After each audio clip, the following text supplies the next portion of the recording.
Burlesque Stripped Down, episode number 54.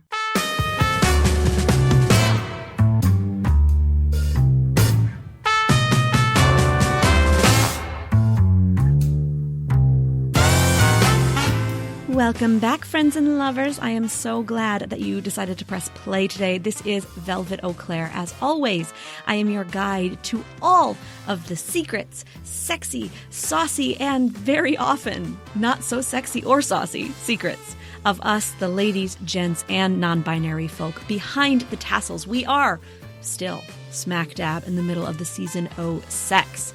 This is my favorite season, right? Forget about winter, forget about summer. I want the season O sex. A couple months ago, I decided that it was about time to really dive into some of these sexuality details that kind of surround us and that we deal with as burlesque performers, as cabaret performers, maybe even just enthusiasts, right? All of these sexuality issues that kind of permeate our industry, permeate us as human beings.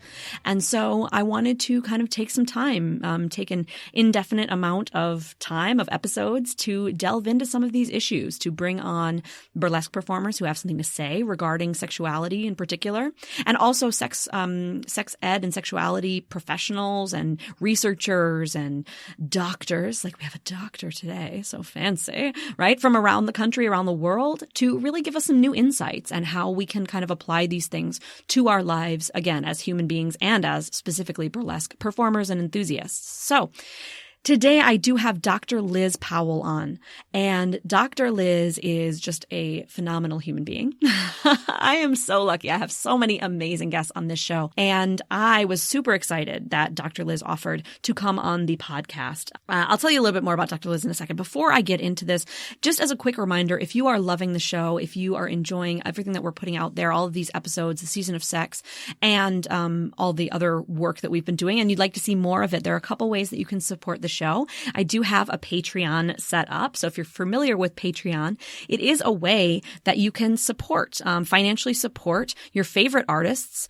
Some of you as burlesque performers may have a Patreon yourself. If not, you probably should. It's a great way to get people that, maybe aren't able to always come to your shows, or if you don't perform that often, but you do other things, like, for example, this podcast.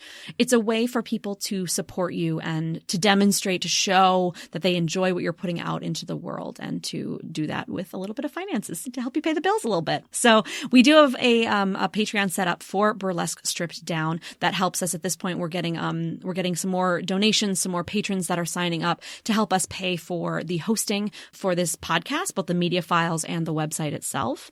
And as we get a little bit more, if we get some more patrons, we will be adding in different things. I'm looking to do a whole resource library for burlesque performers and to have more of a community and this and that. I have lots of plans.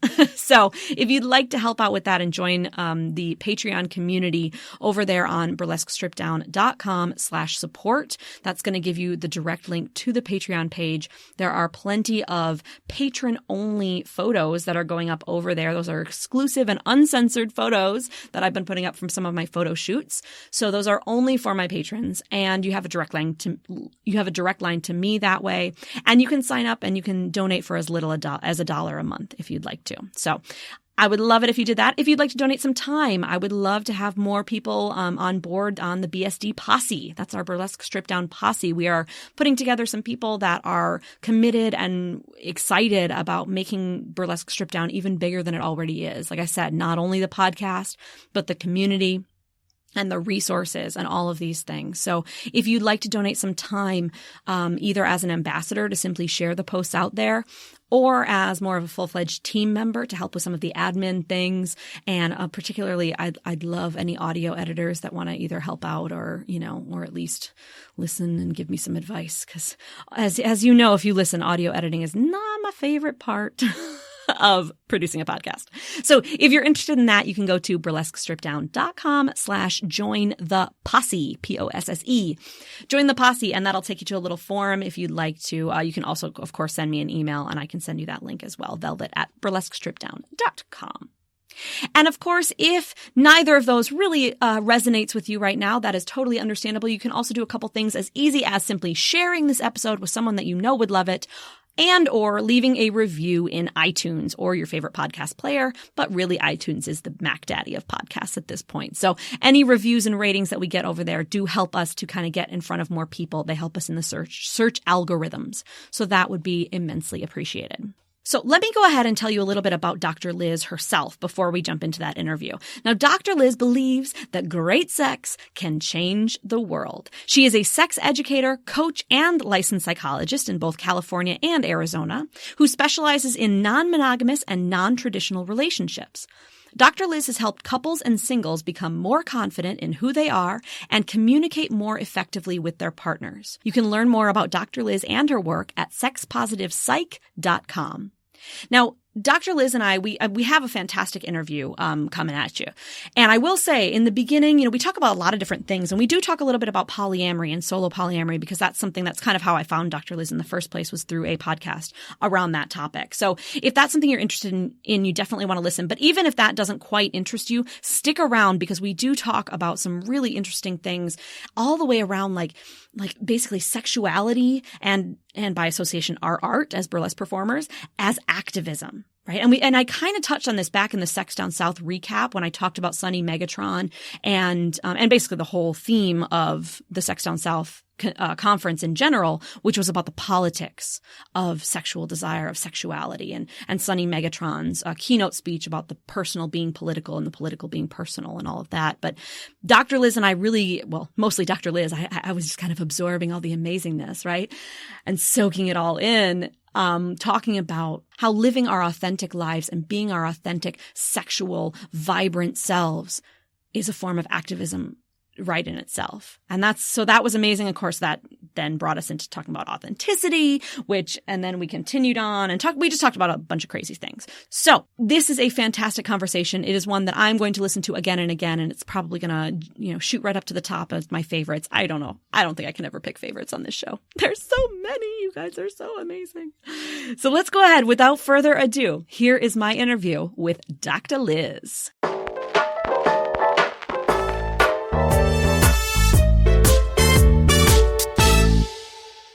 Yeah, you heard right, my friends. I am super, super duper excited because we have Dr. Liz Powell on the episode today. How are you doing, Dr. Liz? I am really good. How are you?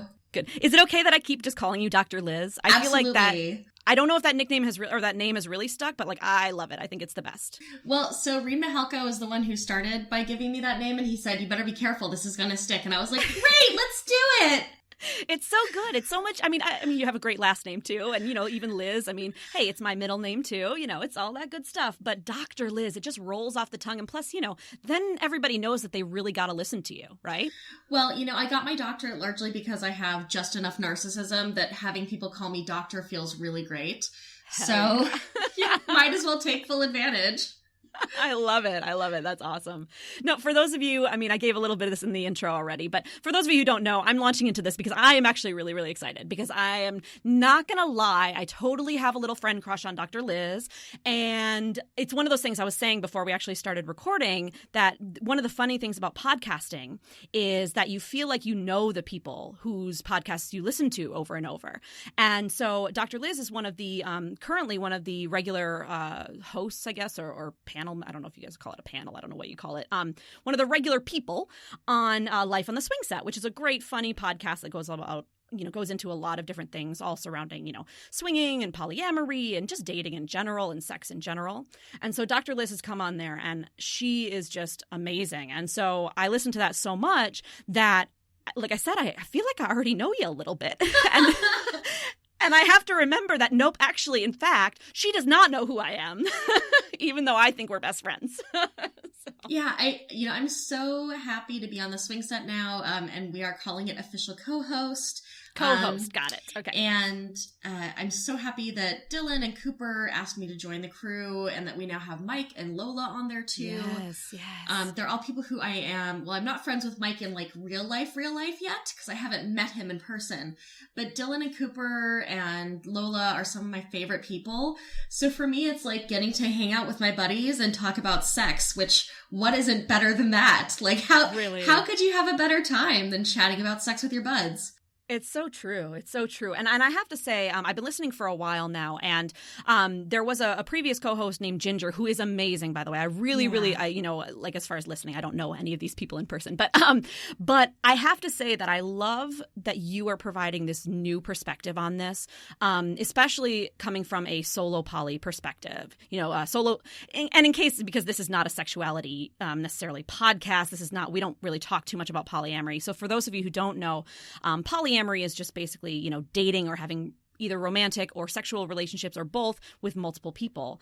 And solo poly is something I can probably let you describe a little bit. Sure. But I was so glad to have that perspective on there, because recently that's how I've been identifying as well. It's not always where I've been in my journey, but recently that has been. And it was just so refreshing to hear that perspective. Yeah. So can you tell us a little bit about what you bring, like what that solo poly perspective is? I would love to.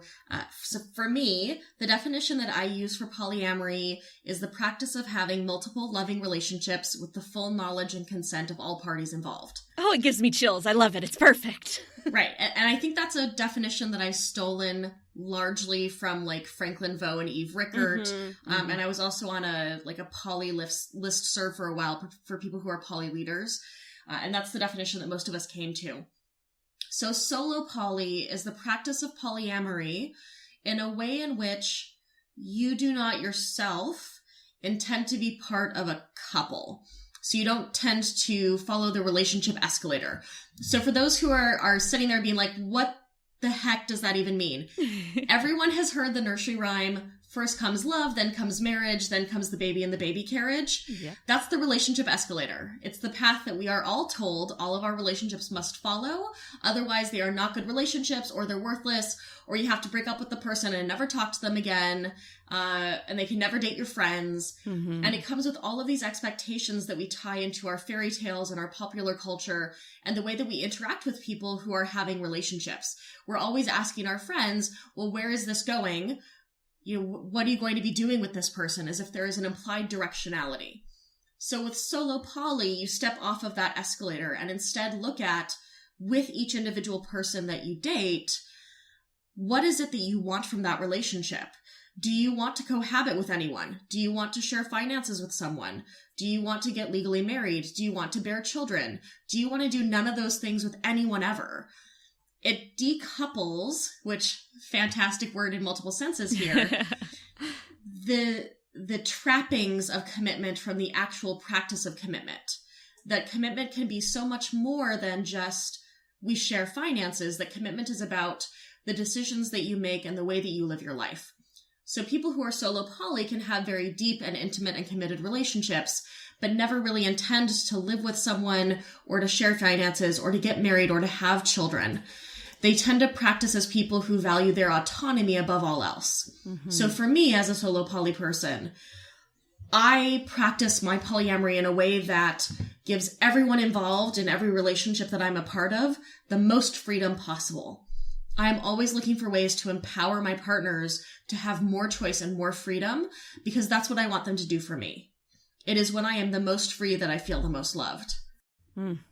I love that. That's so amazing. And like I said, it's been so resonant for me personally as of late and everything like that. And it's a perspective that's just so needed, particularly in the poly community, but also outside of the poly community, I think, as well, because people see or hear about and polyamory is something that's coming up more and more, outside of this circle. People kind of know what it is, even if they're not involved in the community, even if they're more, quote, vanilla or whatever, right? People are starting to understand that a little bit more. But I feel that solo poly is still just a weird thing. People just are like, well, yeah, you're just single, right? Right. Or you don't have serious relationships. Yeah, because that's exactly what it is. Or you don't want to have a serious relationship. Or you don't want to love people. You just want to have casual sex. Right. Or you never want to have sex. There are all of these misconceptions about what solo poly means. And I get it. It's not common, right? When I tell people that I'm solo poly, I don't expect them to immediately know what I mean.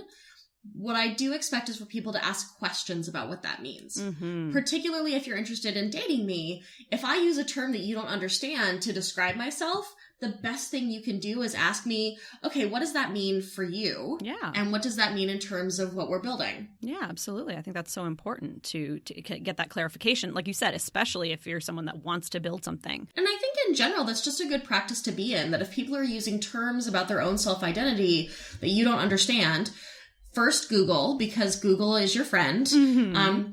And then come to them with your well thought out questions about how that affects your relationship with them or how that affects their world.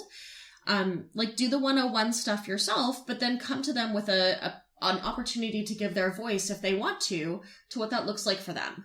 Right. Because there are so many words, even just polyamory, even just that word, for example, that does mean, yes, it has kind of a generally accepted definition, but it really does mean different things to different people based on, what they do. I mean, even, to kind of bring this back to a lot of the listeners here, I mean, even a word like burlesque has very different meanings for a lot of different people. And the way I perform burlesque might be very different from the way, for example, I mean, to use a big example, Dita Von Teese. My version of burlesque is very different from Dita's version of burlesque.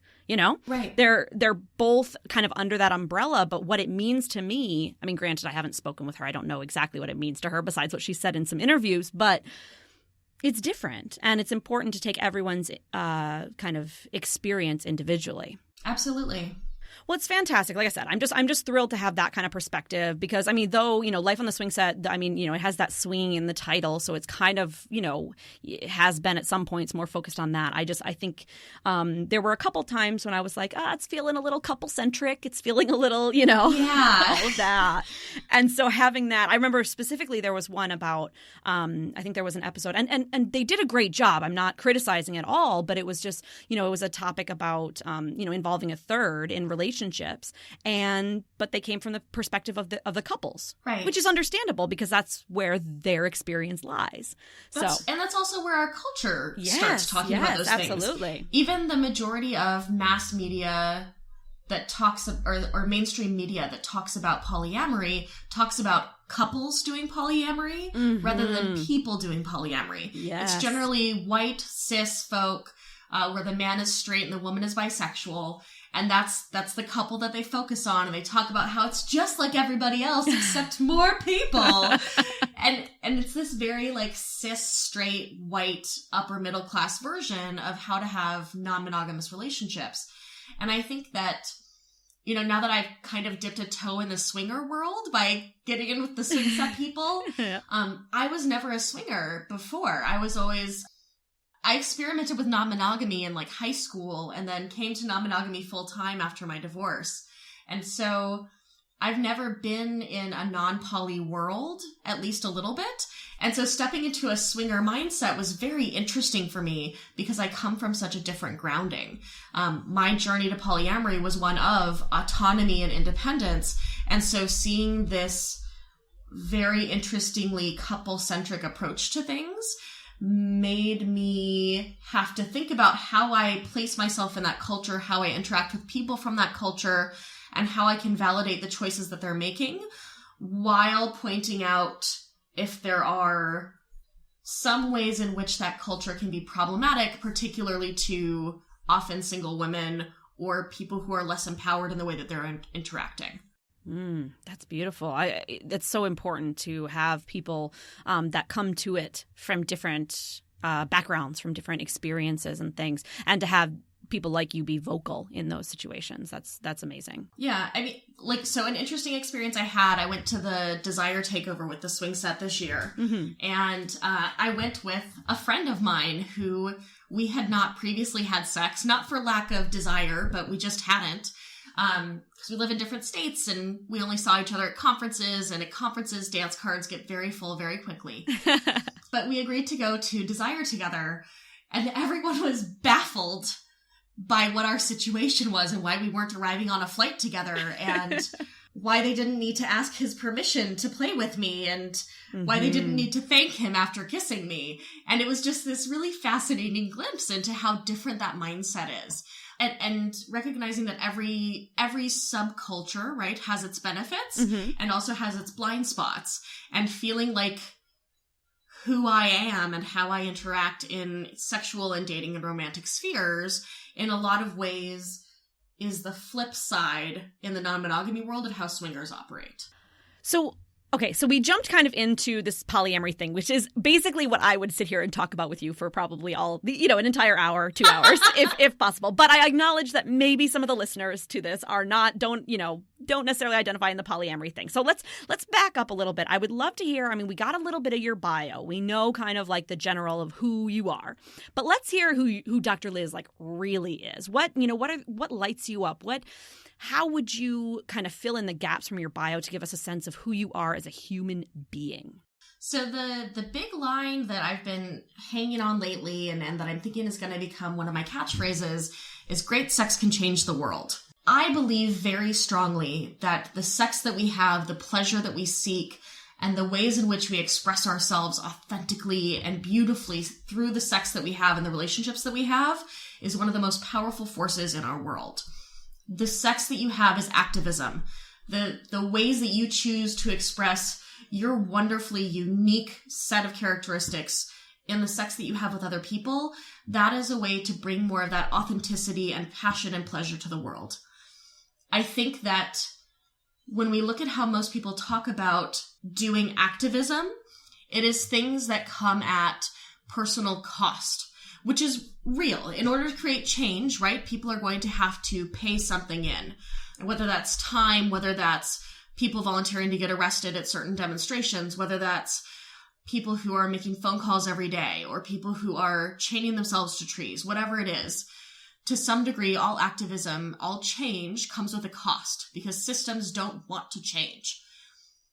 However, I think that when we focus on those ascetic aspects and the ways in which we are willing to sacrifice, we lose focus of the ways that we must care for ourselves and feed ourselves in order to continue making those sacrifices. No one is a good activist if they feel empty. You have to find the ways to fill yourself up so that you can continue that fight. And I know that for me, having a healthy, ridiculous, kinky, crazy-ass sex life helps fill me up and feel so much more ready to take on the ridiculous fascism of the world around us. Yeah. Oh, I love that. I hadn't really thought about it in those terms before, or in that way, I guess. I've always been a big advocate of, self-care and taking care of yourself and kind of filling up those buckets, but you're right. That is a form, that is a necessary prerequisite, I guess, for activism? So would you say that's kind of like a necessary prerequisite for activism, or do you think that is activism in itself? I think it's both. I think that in order to be a healthy activist, we have to fill ourselves up. Like, you have to take care of yourself. You are no good to anyone if you burn yourself out to the point where you can't get out of bed, right? What we are doing is a marathon and not a sprint. And at the same time, like, having your queer, ridiculous sex is activism. Having sex for pleasure because you want to, that is activism. Having amazing, empowered, hard-ass fucking orgasms as a woman when there's a government that wants to punish you for having a body and daring to use it, that is activism. And the ways that we claim ourselves in this space and in this world, especially as a woman for me, that is trying to tell us that our bodies are wrong, that we are wrong, that any way we differ from men is a problem. Claiming that fully and embodying that fully, that is activism. Because I am saying to the world that there is nothing wrong with my body. My body is a miracle and it can do amazing things. Yes. And I hope that a lot of people listening, a lot of the burlesque performers listening really resonate with that as well, because that is something that I think most of us try to do on stage, not just in our personal, bedroom sex lives, but particularly females and female identifying performers. A lot of us try to bring out that activism on stage, even if it's a ridiculous piece that has nothing to do with, quote, activism. Just simply by being on stage and presenting that is a form of activism in itself. Yeah. I take pole dancing classes. And yes. Part of what I love about doing pole and lap and floor work is that it's a space where my sexuality is fully mine and on display in a way that has been so traditionally coded for the male gaze, but that I'm claiming for me. I am saying, I am showing you this body because I fucking love it. Yes. And if you enjoy it, great, but I'm not here for you. Yes, yes. We've had a lot of discussions, both on this podcast and off the air, about, like, for example, the difference between burlesque and stripping, right? Yeah. And a huge thing that comes up, again, as I've said many times, neither one is bad. I'm fully supportive of either one.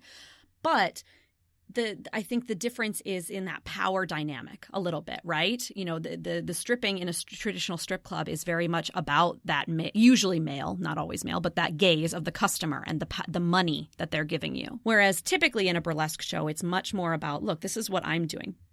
But that said, in either case, it's as long as I, as the stripper or burlesque performer, have the ability to make that decision truly on my own, not be coerced, not have to for finances or anything like that. That's that power. Right. And I think that's what each of us can do with our sex, is that the sex that we choose to have can be that same kind of power, where we say, like, this is my body and I'm going to get every juicy bit out of it. And there is no law that you can make that is going to stop me from doing that. Yes. Oof. Oh, I love it. I love it. Now, we don't want to go too far into politics, but how do I put this? Are you concerned with, obviously we're all concerned. I think most of us, I don't want to say all, but we're all concerned. Do you think that those of us who do practice or live our lives in this more outward fashion are going to have some legitimate concerns? Yeah.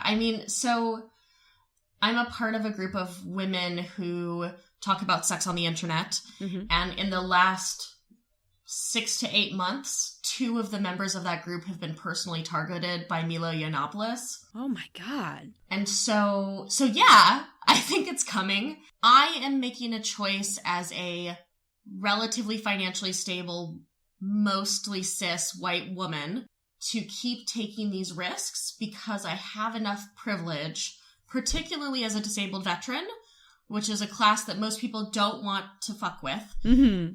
that I can take these chances and feel like I have enough chips that I can hopefully prevent something truly terrible from happening.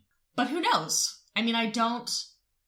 I feel like when you are a woman who chooses to buck the patriarchy, the longer and louder that you get, the higher your probability is of eventually hitting some pushback from that.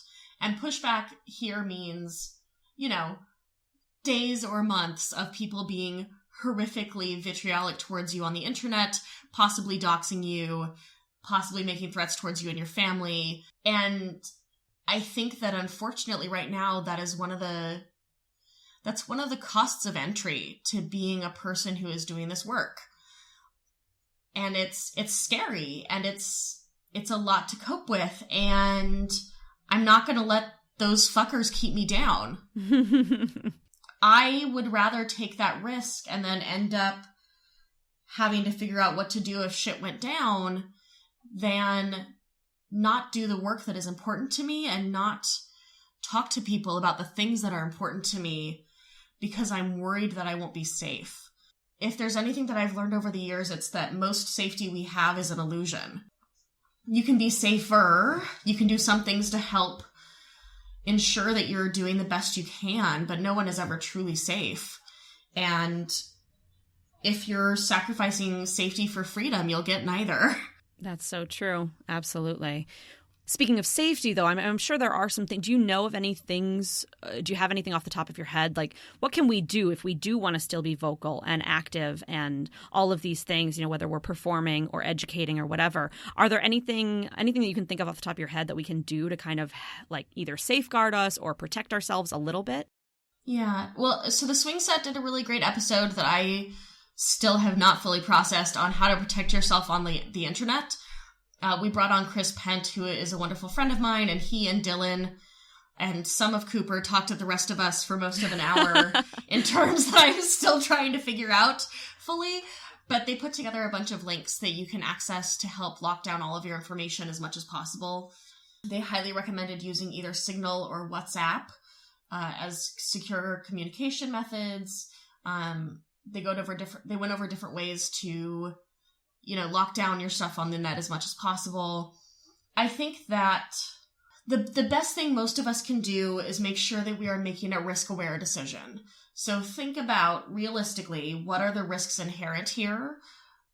How severe would those consequences be? How likely are each of those scenarios? And then make the best decision you can for you at that time. And this is the same as coming out. So, like, if you're a 14-year-old who is dependent on your parents for survival, and coming out means that they would probably kick you out of the house, maybe that's not the best time for you to come out. Right. Wait until you have your ducks in a row a little bit more. If you are someone who is in the middle of a custody battle and information about you talking about sex on the internet would get in front of a judge that is likely to be bigoted against people who talk about sex, this may not be the time for you to do that. And I see this in both directions, where there are people who are making decisions where they aren't considering the risks and the full weight of those risks. But more often I see people looking at the potential risks and being so afraid of the very worst case scenario that they don't ever do it. So in particular, like for coming out about non-monogamy, there are a lot of folks who are not out about being non-monogamous, and their fear is that they could lose their job or their family might not talk to them again.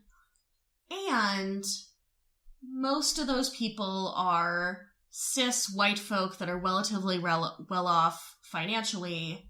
And I don't know that it would actually be as big of a detriment to them as they are choosing, right? So you have to take some time and think about, in this risk assessment that I'm doing, where are my edges? Where is my zone of activism? Where is my zone of comfort? Because you can't be in your zone of activism 100% of the time.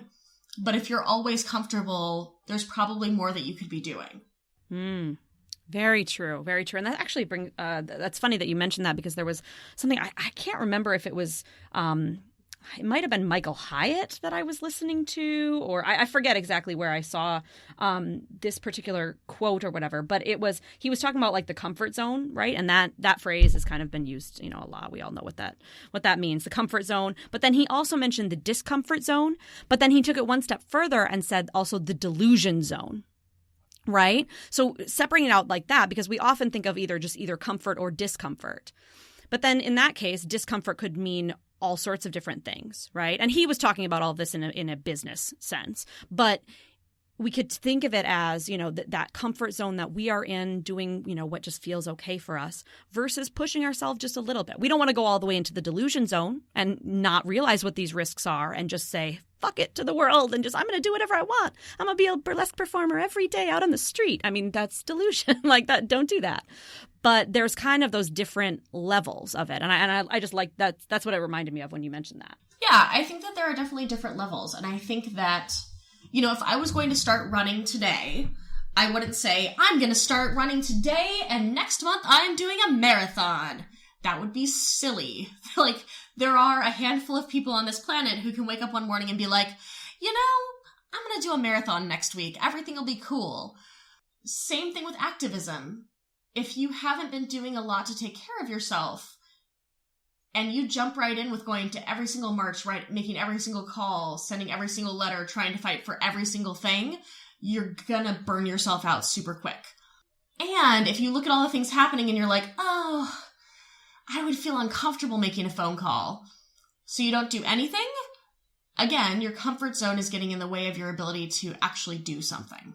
And just, kind of bringing it back to what you were saying as far as coming out and things. And that's something we've actually had a lot of discussions about in the kind of burlesque and cabaret world as well, because it's, there's, for some reason, there tends to be a lot of people who are teachers that also do burlesque. I don't know. Yeah. That's just the thing. And that's a rough one. Yeah. Yeah. And, and that idea of like whether, I heard from one girl, it was, and she was out in the UK, but she said her principal and everybody, or headmaster, whatever they call it, was super supportive and wonderful, and it was not a problem. And I was like, oh, thank goodness. But that's not always the case. So whatever aspect you're in, we've dealt with that a lot in the burlesque world as well. It's like, how out can you be? Some people keep their Facebooks completely separate between their performer name and their real life name, and that's a decision that each person has to make individually. Yeah. And it's really challenging. For me, when I was in the Army, I had to be a bit more circumspect about who knew that I'm polyamorous and kinky and was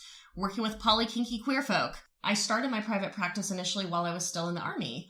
And I felt comfortable putting up a website and a profile talking about seeing those populations because the position I had created for myself in the unit that I was a part of meant to me that the most likely thing that would happen if they found out and had a problem with it is they would call me into their office and be like, look, you need to quiet this down. So I felt as though the risk that I was taking was a reasonable risk. I was unlikely to bear any serious, severe, life-altering consequences because of it. And again, in the military, like, I could have lost my job in a way that makes it harder for me to be hired ever again for coming out. And I think that it's a challenge to know what's going to happen until it happens. And everybody's situation is different. And I will never say that everyone should be out. But I think that a lot more people could be out than think that they could. I would agree with that. And in all the different forms, right? Whether we're talking about, Right. Sexuality or kinkiness or polyamory or burlesque even. I think you're right. I think you hit it on the head when you said that people tend to just go automatically to the worst case scenario. And sometimes that is the case. Sometimes that is probably, the most likely scenario is the worst case. But oftentimes there might be, something we have to look at things kind of realistically. And you had to look at, in your situation, correct me if I'm wrong, but the worst case was getting fired. But the more likely case was getting just a kind of a slap on the wrist, a talking to, and being told to cut back, right? Right. The most likely thing that would have happened was maybe a negative counseling statement, which is military jargon basically for formally writing you up. It was theoretically possible that I could have been given a discharge for other than honorable conditions, at which point, if I ever wanted to get a job again, that could have been problematic. Depending on how the licensing is in different states, it might have impacted my ability to be licensed as a psychologist. Like, a lot of stuff could have gone down. And it didn't. Well, we're all glad that it didn't. So am I. Yeah.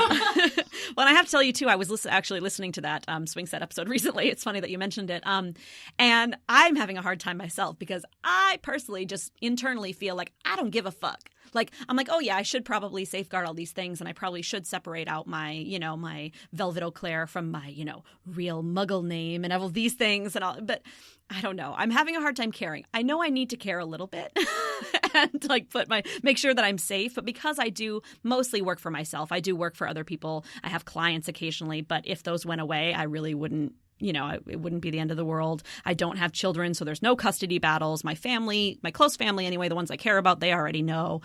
So for me, I've tried to look at the possible implications or the possible consequences, and I'm like, I don't really know if that's a big deal to me. Yeah, and I see both sides. I see the side of wanting to do everything you can to protect yourself. Right. Because, you might as well do what you can. And the reality of large cultural change is that the people on the front lines get hurt. Yeah. The reason we can have interracial marriage is because Loving versus Virginia, and that was years and years of suffering and hardship. Yes, yeah. I am deciding to be someone on that front line, and that means that I am willing to take that risk for me. Mm-hmm. I can't choose for anyone else to take that risk. Mm-hmm. And at the same time, the more of us that do, the easier that is. Because if it's only one or two people, that's really easy to shut up and shut down. If it's hundreds of people or thousands of people, it is much harder to do the same kinds of tactics. Yes. And so when you're looking for cultural change, part of it is you have to have enough people willing to be on that front line and willing to take that risk, knowing that some of those folks are going to have things that happen to them that are terrible and that are not okay. And that in the end, we'll all look back on and feel terrible about. And that's unfortunately, from what we see in history, the only way forward. Now, as someone on the front line, I know this is similar to the question I asked earlier, but not just talking about things like cybersecurity and passwords and things, but what do you personally do to kind of prevent any of that kind of frontline injury to yourself? Are you completely 100% out to every single person that you meet, for example, or anything along those lines? Yeah, so I'm out to everyone, and my podcast is under all the podcasts that I'm on are under my real name. My website has my real name. Every conference that I present at is under my real name. So everyone knows what I do. My parents know what I do. My mom isn't a huge fan, but that's, that's family. Yeah, mothers usually aren't, whatever. Mothers usually aren't. That's okay. She gets to have her opinions as long as she doesn't tell me what to do. She can feel however she wants. So I'm 100% out to everybody. I try to live my life in as transparent, as authentic a way as possible so that I don't have to worry about people having dirt on me. Mm-hmm. I have also structured my life in such a way that I don't need to rely on someone else telling me whether I have a job or not. So I work for myself. I helped, I have my private practice here where I see therapy and coaching clients so that even if my license got revoked, I could turn more towards coaching and make my money that way. I helped found a sex radical wellness collective here in San Francisco. So I've got really good community of healers around me that we can all refer to each other from. I've put myself in San Francisco, which is the haven of queerdos and misfits. And, I've made the choices that I need to make to put myself in as good a position as possible to be able to be out there in a way that feels as safe as being out there can feel. One of the words that you mentioned really sticks out to me, and anybody who's listening or who has listened to this podcast for a while probably knows which one that is, and that is about authenticity, right? About being authentic. I also like that you said transparent as well. Those are two great words because I think that has a multitude of different benefits to life. Not only to be able to, to feel more authentic and feel better, but it attracts the right kind of people to you as well. And I think that almost is a safeguard in itself. Even if you're putting more different things out there, by doing so authentically, I think it kind of helps to protect you in a way. Would you agree with that? Absolutely. Even in my classes about like dirty talk and dating, I tell people all the time, be who you authentically are. If you aren't a smooth talker, Rico Suave type of person, don't pretend to be in order to get someone because they're going to find out who you are eventually. And if you're trying to build a relationship as someone that you're not actually building a relationship. Yes. Oh my gosh. I have to say too, there was one episode, I want to say it was one of the gangbang the mailbags on the swing set, which are just so much fun. And I actually wrote it down on my phone. I literally took the time to type myself a little memo. And you mentioned about playing the dating long game. Right? Yeah. And you were talking about, and the quote was, I believe I get it right, pardon me if it's paraphrasing, but you said, until you're the type of person that people want to have around, you're not going to get the dates. Right? And yeah. And it seems so simple, but it really just stuck out to me, not just in a dating sense, but even, we could talk about that. We could, correlate that even with burlesque. Until you're the type of person that people want to be, you're not going to book the shows. If you leave a mess backstage, if you're shitty to other performers, nobody wants to work with you. Yeah. You need to know your shit. You need to be fun to be around. You need to be open to helping out. That's when people want to hire you. Exactly. And it doesn't always mean you have to be a super crazy extrovert. That's not what we're saying, I don't think. But just be the kind of person that people actually enjoy having around. And again, being you, because if you're pretending to be someone else, it's going to be exhausting to you. Mm-hmm. And you're creating a gulf between yourself and the other people. When you pretend, you are actually distancing yourself from people. Even if the goal is to get their approval or to make them like you, you're not making them like you. You're making them like an illusion. Yes. Oh, yes. So much. It's interesting too, though, because, we've I've talked on the show and one of my big things is also about the imposter syndrome, right? Mm-hmm. About kind of feeling like, who am I to be doing this? They're going to find me out eventually. So there's it's weird to find this balance because there's an element of things like kind of faking it till you make it. But then there's also this element of authenticity. Can you touch on that a little bit? Where do you think that balance lies between those two thoughts or are they conflicting at all? Oh, no, I think... So here's the background research on imposter syndrome. Oh, good. I love having a doctor on the show. This is great. So imposter syndrome tends to affect women far more than men. And actually what we see is that in general, men, when they evaluate their own skill and abilities, overestimate what they are able to do, whereas women tend to estimate fairly accurately what they are capable of. However, because the way that our culture works is it says that anything that women and men do differently means women are wrong, women are constantly told they have to be more confident, they have to give themselves more credit, they have to reach bigger. So anytime that they feel like they aren't being that overconfident, super big person, they feel like they must not actually be as good as people think that they are. when what's happening is we're in a mismatched culture for the way that we evaluate. When people come to me now and ask me if I can do certain kinds of work, like I got asked to do an interview for a piece on a website, and they wanted me to talk about, they gave me a few different topic choices, and one of them was how to make sex last longer. And I looked at that topic and I was like, I could talk about that, but that's not really something I'm passionate about. I don't think it's necessarily the right answer the vast majority of the time. And I'm not going to feel authentic doing that. If that had been the only interview topic that they'd offered me and I'd sent them answers, I would have felt like a fraud, because in some ways I was kind of acting like a fraud. And so I think that there are these two elements where women tend to be much more realistic in estimating their abilities and skills. They are faced with a world that tells them that if they're not super confident all the time, it's because there's something wrong with them. And I think that in general, as humans learn a new skill, we look to experts for comparison rather than to people who are beginners for comparison. Absolutely. So for instance, we're recording this on February 1st. On this past Friday, I launched my online school, and I had never done an online school before, so it was completely new to me. And the day that I spent recording all of my videos for my static online course, I felt like the biggest imposter you have ever fucking known, even though all I was doing was recording myself going through the material I do for my live class. And it's a class that I get great reviews on, that everybody loves, that I get tons of amazing feedback about, but not seeing people reacting to me, not feeling their reactions to me, going through that same material in a different setting and in a different way made me feel like I had no idea what I was doing again. And it's because it was a learning curve. It's because I don't know what I'm doing when it comes to online classes. I know a lot more now than I did a week ago, but when you're learning something new, you're going to feel bad at it because you are still learning. And that's normal.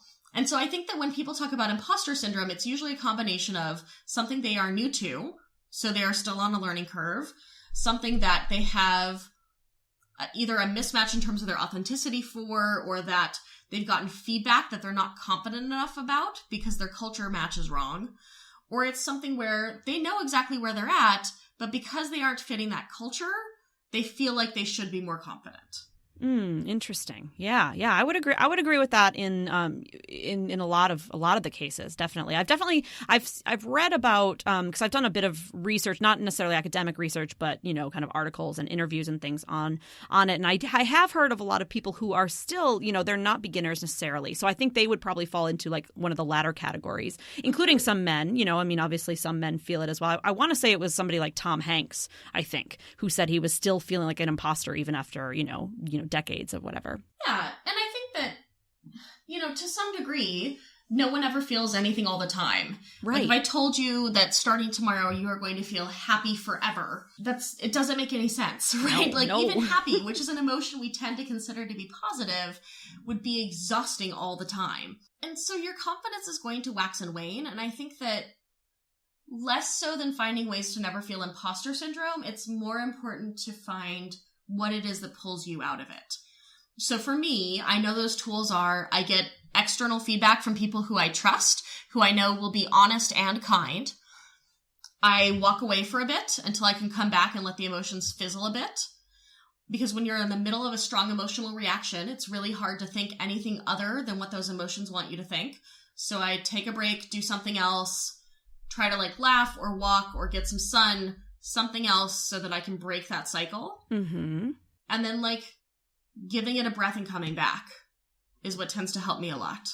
Absolutely. I know for me, one of the biggest things was simply discovering, like I said, doing kind of that research for me, but also just talking to people, knowing I wasn't alone was the biggest thing with, particularly with the imposter syndrome, but with a lot of these different mindset issues is, we don't really talk about them in our culture. So we feel like we're all by ourselves. Like I'm the only one who feels this way. And the instant that we are all more vulnerable and we all, I could quote a whole bunch of Brene Brown here, but I love Brene Brown. Oh my gosh, I was just going to bring up Brene Brown. She's so good. She's amazing. Seriously, I just and I love her kind of like little bit of cynicism that she has in there, too. I love it. But yeah, that kind of identifying, empathy is just that. Oh, it's just so important. Shame cannot survive empathy, as she says, and it's just, once we can connect with other people and realize that we're not alone in this. Well, and shame wants to keep us silent, right? Shame thrives on silence. So the more that you talk about what you're experiencing, the more that you share it with others, the easier it is to overcome it. Mm-hmm. Absolutely. I know another thing I've heard a lot of people do too, and this is kind of more of a practical thing, which doesn't always work for everybody. For me, sometimes it works a little bit, but they have actually a little compliment jar or a compliment folder in their email, right? So anytime they get any compliments, they will put it in that place or in a scrapbook or wherever it is. And then when they're feeling those moments, they have all of those positive things kind of in one place that they can kind of go back to. And sometimes it helps to ground them a little bit and keep them in that positive place. So, well, very cool. I'm really glad we get to talk about that. I mean, like I said, everybody listening knows that I freaking love talking about authenticity. I think that is just one of the most important things as human beings and as burlesque performers as well, because anytime you're in a performance-based industry, even as an educator, even as an actress or a singer or a musician or whatever it is, there tends to be we all want to book things, so we kind of put this face outwards, right? Especially in the days now here of social media. And so I think it's really important that we can still present that outwards. I still put my edited pictures on my Instagram. Yeah, okay, it happens. But also, to have that kind of realizing that we're all the same and we all, struggle with the same things. And again, just to one more time emphasize one thing that you said, which is, not comparing your beginning to somebody else's middle or end. Yeah. And like you said with social media, it's super important in the age of social media to not compare your internal life to people's Facebook lives. Because, on Facebook, everyone is in the happiest relationship of their life and their jobs are amazing and they are beautiful and happy and eating perfectly. And they do all the Pinterest things. Yeah. All the Pinterest things. They're keeping every New Year's resolution. They're going to the gym nonstop and drinking their juice and their green smoothie and going vegan and paleo and all of the things. People go on Facebook for validation, and there's nothing necessarily wrong with that.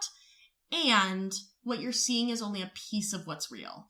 So remember when you're comparing yourself to all of your Facebook friends, that's not reality.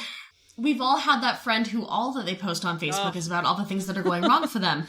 Yep. And that's exhausting. And so none of us want to be the exhausting person who only ever posts about everything going wrong on social media. And so it can feel as though there's this very delicate balance that none of us quite know of posting about your positive things and acknowledging that they're happening, and then also posting about the ways in which you're struggling and that are hard for you right now. Yeah, it is. It's a hard balance to strike. It's funny since Facebook has had, it has the on this day, your memories over the years. And I've been on Facebook since late 2004, I think, almost 2005. So almost in the beginning. So I've got, 12 years of Facebook memories that they try to shove down my throat. And, it's just funny to look back, back before everybody was on Facebook, when it was only a select group of friends and things. And I would just have the most angsty, granted I was younger as well. So there was that.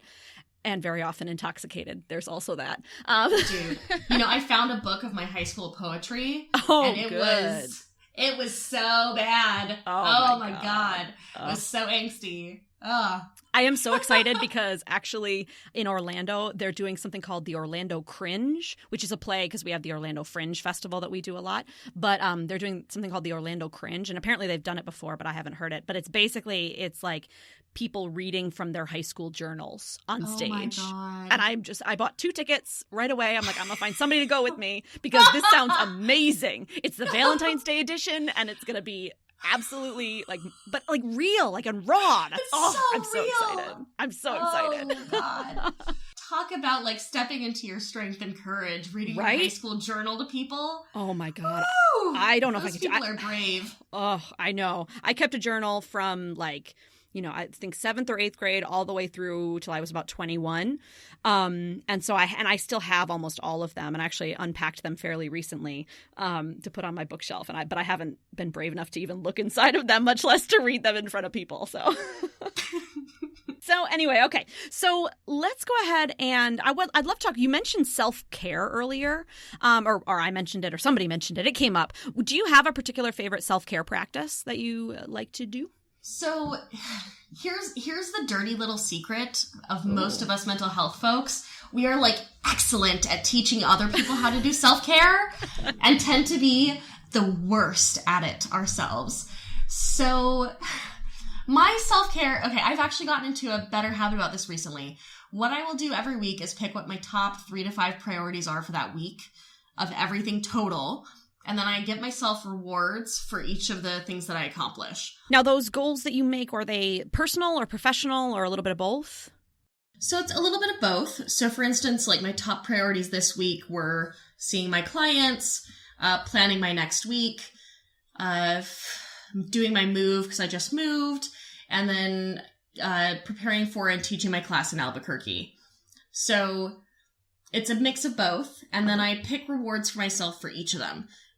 For instance, my reward might be a unicorn sticker in my planner, or it could be, I love unicorns. I am a unicorn. They're my people. Oh, unicorns are great.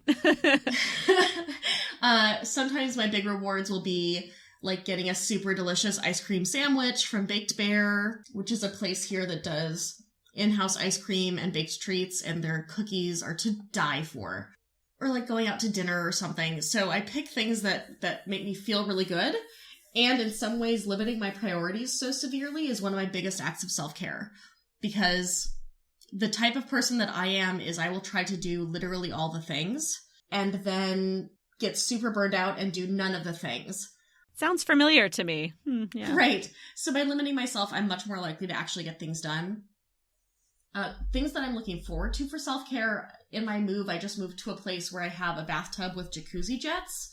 Ooh. And I am so ready to dive into that self-care and soak in it for hours and hours. Hell yeah, that sounds nice. Yeah, the jacuzzi jets, those are good. I've said before, I'm not a big fan of baths in general because I get really bored. I mean, unless I'm doing something fun in the bath. But, aside baths. from that, I don't know. I just have a rough time. But with jacuzzi jets, it's a little different. I can last a little longer. But, yeah. See, and that's what I love about self-care is that it's different for each individual person, right? So for me, a 2-hour-long, bubble bath would not be my version of self-care. Well, what you could do, and this is what I may do, is you can get a little TV screen that operates on Wi-Fi. Okay, and then watch movies in the bath, or get a mount for your iPad so you can watch a movie. Yeah, I've thought of that. I've actually brought in my computer before and just stream something on there. But I still I find that I'm just not very comfortable usually in bathtubs, and I'm just I don't know. It just doesn't really do it for me. Maybe I need company in my bath. I don't know. But I mean, baths are better with two if your tub can accommodate it. Mm-hmm, that's true. But yeah, that's what I love about it is that, just because something is traditionally self-care, like massages or baths or things like that, doesn't work for everybody, No. Another thing that I do for self-care is I say no. My calendar, I am someone who, if I don't watch myself, I will book myself completely solid all the time. And that doesn't work out well for me. So now when people, there are people who I really like, who I want to spend time with, and they'll ask me, when can we get together? And what I've been telling a lot of people recently is, unless they're on the top part of my priority list for people who I allocate time to, most likely I'm going to see them in March. That's just the most likely time right now, because I'm gone for the next 5 days, and then I have to prepare after I get back from my trip. I had a trip scheduled at the end of the month that may or may not be happening, and I have to see my clients and get stuff done for my business. I'm starting a webinar this month. There's just a lot of things that are happening for me, and if I try to book in everybody who wants to see me, I end up with no time for myself. Yeah, I'm glad you made room for us here on Burlesque Stripped Down. Absolutely. But yeah, no, I fully understand that. I have a bit of that problem as well, where I like to do things for people. I like to see people, and I like to help people with things, and I like to do this, and I like to do that. And yeah, it's hard to say no. It's hard to whittle down and to not feel that guilt. Guilt is a big issue for me, for a lot of us, I think.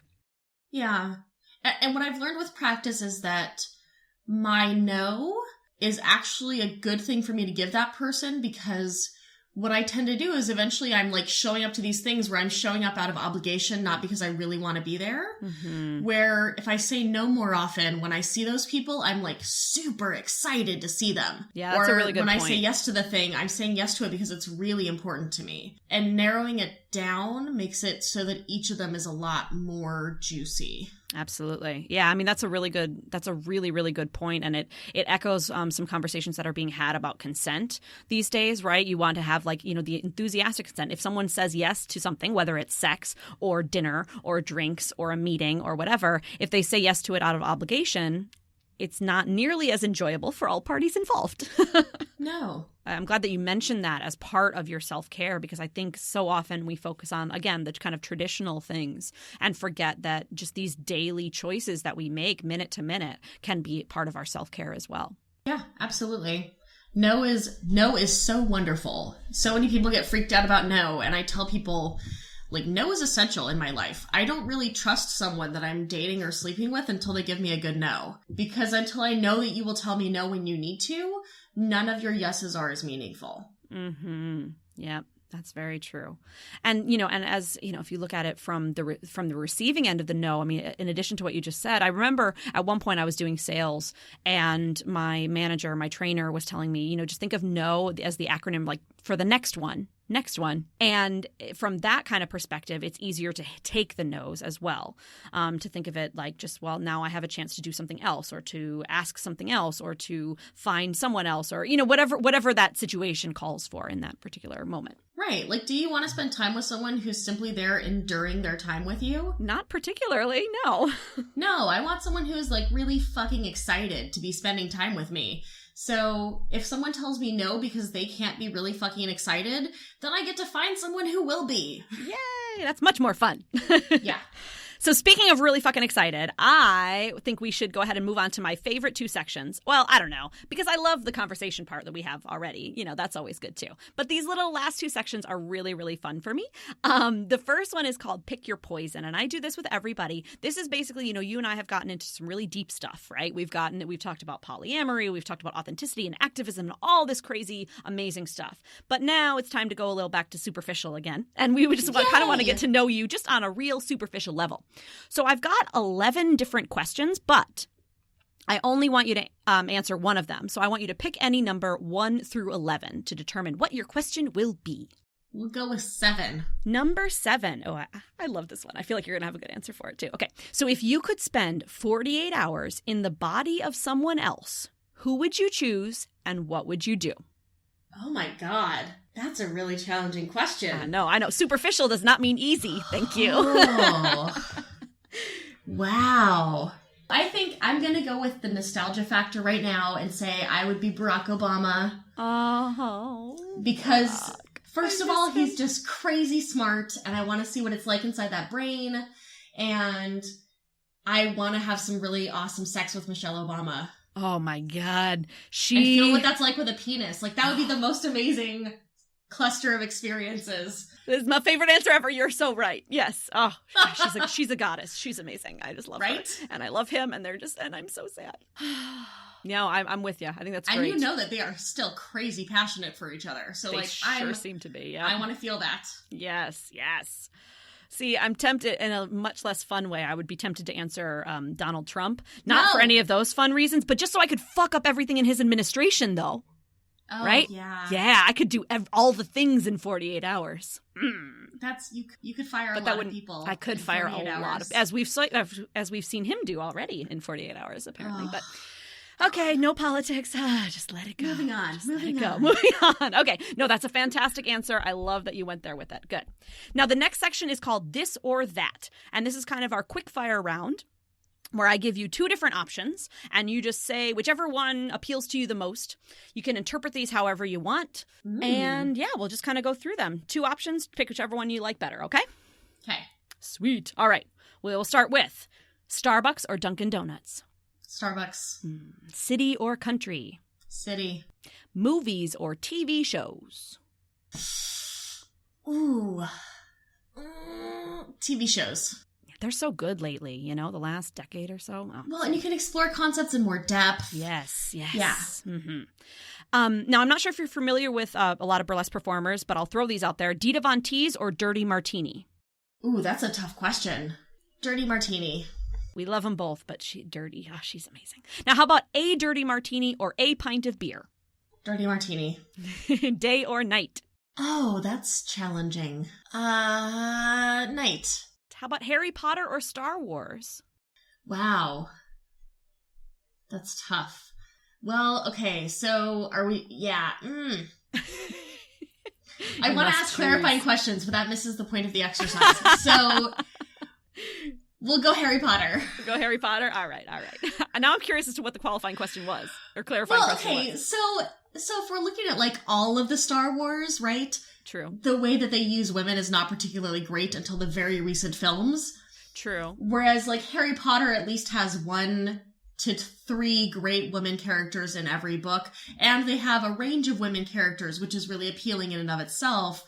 Okay. All right. No, I can respect that answer. I'm a huge Star Wars fan myself, but I can respect I love Star Wars. I can respect that. Yeah. No, I totally get that. I mean, they've been doing great things the last 2 films. That's great.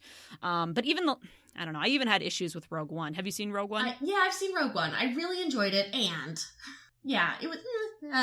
Yeah. I mean, okay, so we're getting away from the quickfire. But yeah, I mean, I love that we have strong female characters, but I'm also very upset that all the characters around them are still male. But Right. Because you have your token woman or like your token black person. Yep. And it's, yep. Again, what I really appreciate about Harry Potter is that for every Hermione and McGonagall, you have Dolores Umbridge and Bellatrix Lestrange. True. Yep. You have women on the wide array of the spectrum who are from very different viewpoints, who are doing things with different motivations. And so you get to see a much more richness of women as characters, where in like Star Wars, you have badass women. Yeah, that's true. Mm-hmm. Yep. Oh man, we could do a whole episode just about this. Okay, I'll respect that. I'm not a huge Harry Potter. I mean, I like Harry Potter well enough. It's just isn't my thing, but I totally agree with what you're saying there. So okay, back into it. How about top or bottom? Oh God, I know it could be bunk beds. It could be sex. We don't know. Top or bottom? Top. All right, mountains or ocean? Ocean. How about classic or neo burlesque? Oh God. Oh, that's so hard. I know. Classic. Classic. What about peanut butter or jelly? Peanut butter. I'm a huge peanut butter fan. Oh my gosh, she didn't even hesitate. No hesitation on that one. All right. No. Comedy or tragedy? Comedy. How about Marvel or DC? Marvel, all the way. I mean, I love Wonder Woman, but especially with the film portrayals we've had recently out of DC, they suck. Yeah. Oh, I agree 100%. I am cautiously looking forward to the Wonder Woman film. They're gonna screw it over. Probably. But it looked good. The preview looked good. I don't know. The preview looks okay. Yeah. It looks okay. He calls her his secretary. I know. I can't. I know. I will say I've heard really good things. I have not watched it, but I've heard good things in this respect about Supergirl. Have you watched Supergirl? I've heard mixed things about Supergirl. Okay, mixed. Fair enough. Okay. I mean, she works at like a fashion magazine, Yeah. which it's great if we have some women who work at fashion magazines and some women who are auto mechanics. But since most women characters work at fashion magazines or that sort of job, I just wish there was more diversity. And then I go like next level on myself and I'm like, well, are you judging people for liking feminine things? Because there's nothing wrong with femininity. So I feel torn. Oh, I have the same. Seriously, we could talk about this forever. I want to, but okay. I love talking feminism. Oh my gosh. You're coming back on and we're talking feminism sometime, okay? Yes. It's going to happen. Yay, okay. Doing it. All right, 2 more. I've got heels or bare feet? Heels. And lastly, most importantly, sleep or sex? Oh, God. It's like asking me to choose a favorite child. I know. It's Sophie's choice right here on the podcast. God, okay. Well, okay, this response is only good for today, this moment. Okay. Because a caveat this there. Okay. changes so much depending on where I'm at with how much I've had with either of them. So right now I would choose sex. All right. Good to know. Whew. I know. Those are some tough ones. Like everybody Those thinks are like, tough. oh, quick fire. It's going to be easy. No. I'm going to make you think. Yeah. That's the hardest question I've been asked so far today. Well, I like it. I'm glad I could throw that out there at you. So, all right. Well, we're going to start to wrap up here, but I would love to hear briefly. You mentioned your new online school, and I'm sure that people are really interested in kind of finding out more from you and learning from you. So tell us a little bit about like how to get in touch with you as well as that school and what you've got going on there. Absolutely. So the best way to find me on the internet is to go to sexpositivepsych.com. That is my website. If you search Sex Positive Psych all over the internet, you will find me. So yes. On Twitter, I'm at sexpospsych because positive is too long. On Facebook, it's facebook.com/sexpositivepsych. And then my new school is through Teachable. So it's sexpositivepsych.teachable.com. I just opened my online school. I'm super excited about it. I have 2 classes in there right now with more to come. My first one is called Nasty Naughty Negotiation Online, and it is one of the classes that is the most popular for me to teach. It has sold out in Portland. I recently did it at the Armory in San Francisco, had a huge crowd. This class is for you if you're someone who wants to be able to get what you want in the bedroom in a way that is hot and sexy and fun. So if you want to turn your negotiation into foreplay, Nasty Naughty Negotiation is a great place to start. Ooh, I love that. Yes. It's a lot of fun. So the online class has a bunch of exercises for you to try out with a buddy, and that buddy can be a friend or a lover or a partner. The exercises aren't particularly intimate in like a sexual way, so it's accessible for all sorts of people, even if you don't have a partner. If you want to go deeper in developing the way that you talk about sex and understand your sex life, I'm also starting I'm starting a webinar called Your Erotic Voice. And what we're looking at is how to tune in to what turns you on, find the right words for it, and share it with those who need to know. Ooh, that's awesome. I love that. Yeah, so I'm super excited about it. I've already got some signups. It's a 6-week webinar. It starts February 16th. And once we're done running it as a live webinar, it'll be available through my Teachable School as a static course. But if you do it with me live, you get to ask me all your questions and let me know what you're struggling with so that we can make sure that you get all the stuff that you need. Very cool. Well, I know I'm personally going to definitely be checking those out. So hopefully maybe we'll get a whole like Burlesque Stripped Down crew in there. You'll have a whole bunch of burlesque performers. Well, if you want, I could send you a special coupon code just for your listeners. That would be amazing. Yeah. Yeah, absolutely. I'll get that put together and you can put it on the show notes. Very cool. Yeah. So for everybody listening, everything that we're talking about today, I'm going to have some notes all put together. Obviously, all these links as well as this awesome new coupon code is going to be over at the show notes for this episode, which is, as always, at burlesquestrippeddown.com/Dr. Liz. But we're going to do DRLIZ. So DRLIZ is what you're going to find. Of course, you can also go to burlesquestrippeddown.com and then just click the link from the homepage. That also works too if you just want to do it that way. So, all right. So we've got those links and everything set up. Dr. Liz, this has been amazing. Like I think, okay, literally I say this to almost all my guests, but that's just because I have such amazing guests all the time. But I think we could have talked on for hours and hours. Absolutely.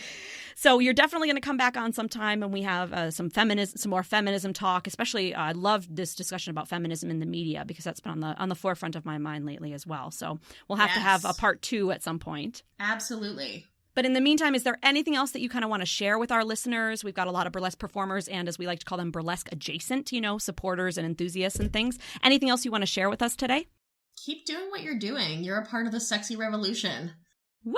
Yes. Can we get t-shirts? Sexy Revolution t-shirts? Yes. Yes, please. Do it. All right. Thank you so much, Dr. Liz. We will talk again soon. All right. Thanks. And there you have it. Dr. Liz Powell, everyone. She is just a great person to know. And I'm very thankful that she took the time to, kind of write back to my little fangirl email that I had sent her and that we were able to arrange her to come on the show because she's got a lot of really interesting things to share and some of the research to back it up, which is great because, of course, I have lots of things to talk about, but I don't have the research to go behind it. So that's always nice to add that in there as well. If you enjoyed hearing from Dr. Liz, of course, she does have a great website with a blog. She does offer individual one-on-one counseling, therapy and coaching. And now this brand new online coursework, those 2 classes that are offered right now at the moment at the beginning of 2017, but I'm sure there will be more added. And she did send me a coupon code, which I will be putting in the show notes for this episode. So it's a great coupon. It's 50% off one of the courses and $75 off the other one. So it's great. You definitely want to run over and check that out. Grab this coupon code if you're ready to enroll. So you'll be able to find, again, show notes as always, burlesquestrippeddown.com/DRLIZ. And you can join in the comment section down on that page and kind of join the conversation, and let's talk about some of the things that we brought up. Have you ever identified as solo poly, and what was that like for you? Or what do you think about activism? I mean, we got into so many really, really good things. What's your self-care? Do you hate baths as much as I do? Because I hate them. Calm down. Okay, calm down, Velvet. It is okay. So join the conversation over there on the website. As always, you can send me a voicemail on the website as well. Over on the right-hand side of any of those pages, you can click the button that says leave me a message and use your computer or your cell phone to record up to 90 seconds worth of a message, which I often like to play on the air as well. So you're more than welcome to do that. And of course, you can send me an email if that works for you better, velvet@burlesquestrippeddown.com. And you can reach me there, and then I can forward it on to Dr. Liz as well. So we would love to hear from you. We would love to hear what you think and what you think and what you feel. Who are you? Tell me. I want to know. Oh my goodness. I've had too much caffeine today. Okay.